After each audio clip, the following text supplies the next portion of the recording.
Bismillahirrahmanirrahim. Assalamualaikum warahmatullahi wabarakatuh. Bertemu lagi dengan Bu Rosita. Bagaimana kabarnya hari teman-teman? Alhamdulillah wa syukurillah, Allahu Akbar. Semoga kita semua selalu dalam keadaan sehat ya. Amin ya rabbal alamin. Nah, hari ini kita akan belajar sedikit nih mengenai apa sih itu teks, kemudian kalimat, paragraf. Nah, teman-teman penasaran kan? Yuk kita lihat video yang satu ini. Nah, yang pertama yaitu penjelasan mengenai teks nih teman-teman. Kira-kira teks itu apa ya? Nah, teks adalah susunan dari kata-kata baik secara lisan maupun tulisan. Teks digunakan untuk memberikan informasi, penjelasan akan sesuatu dan lain sebagainya. Kayak gini nih.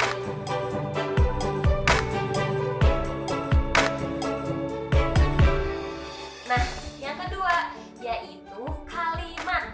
Nah, kalimat adalah gabungan dari dua kata atau lebih, baik itu dalam bentuk lisan maupun dalam bentuk tulisan yang memiliki arti.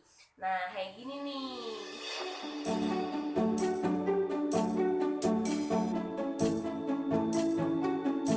Nah, ternyata teman-teman, kalimat itu juga dibagi. Nah, ada kalimat utama dan kalimat penjelas. Kalimat utama adalah kalimat yang berisi pokok pikiran utama atau ide pokok utama dan menjadi dasar untuk mengembangkan paragraf. Kalimat utama biasanya bersifat umum dan memuat keseluruhan isi dalam suatu paragraf.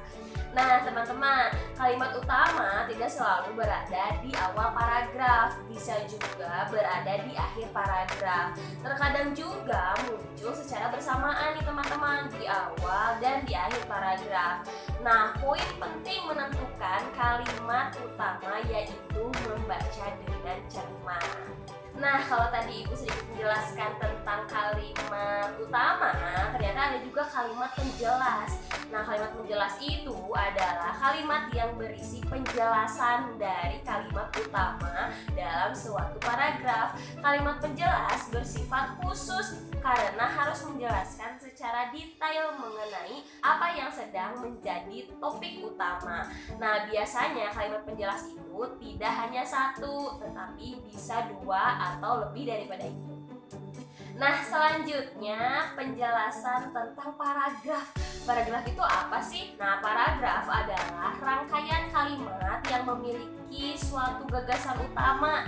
Nah, kayak gini nih teman-teman contohnya.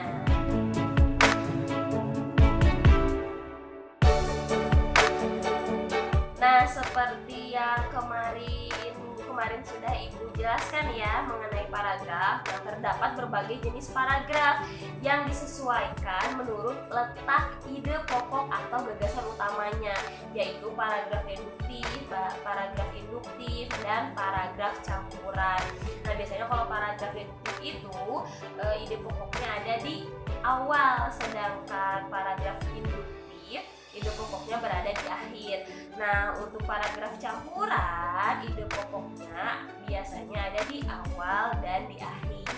Nah, untuk lebih jelasnya lagi, teman-teman boleh membuka lagi nih link mengenai paragraf pokok nih di atas ini ya. Atau juga bisa mengklik linknya di deskripsi YouTube video ini. Nah, kalau tadi Bu Ros menyebutkan gagasan utama, ternyata ada juga gagasan pendukung, teman-teman. Gagasan pendukung itu apa ya? Ya, betul sekali. Gagasan pendukung itu adalah gagasan atau ide yang menjelaskan gagasan utama atau ide pokok. Gagasan pendukung dalam satu paragraf itu bisa lebih dari satu gagasan, sedangkan gagasan utama hanya ada satu dalam satu paragraf. Nah, gimana teman-teman penjelasan mengenai teks, kalimat, paragraf, dan lain sebagainya? Nah, teman-teman, untuk tugasnya nanti akan Ibu bagikan di